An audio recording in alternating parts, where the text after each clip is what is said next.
భగవాన్ శ్రీ సత్యసాయి బాబా వారి శత జయంతి వేడుకలలో భాగంగా ఈరోజు శ్రీ సత్యసాయి చలివేంద్రం ప్రారంభోత్సవం జరిగింది. ఈ కార్యక్రమానికి నల్గొండ నగరపాలక సంస్థ 30వ డివిజన్ కార్పొరేటర్ నవీన్ కుమార్ మరియు MRF tyres dealer Yadagiri, Apple computer అధినేత వెంకటరెడ్డి, సత్యసాయి సేవా సమితి నల్గొండ కన్వీనర్ పున్నా విశ్వేశ్వర్ ప్రారంభించారు. భగవాన్ శ్రీ సత్యసాయి బాబా వారి జయంతి వేడుకలలో భాగంగా ఈరోజు శ్రీ సత్యసాయి చలివేంద్రం ప్రారంభోత్సవం జరిగింది.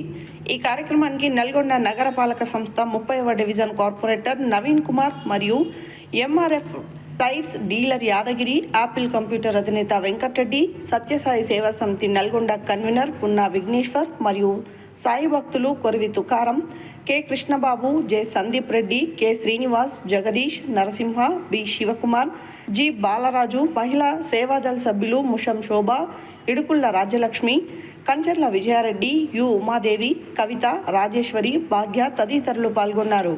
తదనంతరం బాటసారులకు చల్లటి మంచినీరుతో పాటు మజ్జిగ మరియు దద్దోజనం పంపిణీ చేయడం జరిగింది. ఈ చలివేంద్రం దాదాపు 30 సంవత్సరాల నుండి శ్రీ స్వామివారి అనుగ్రహంతో నిర్వహించడం జరుగుతుంది.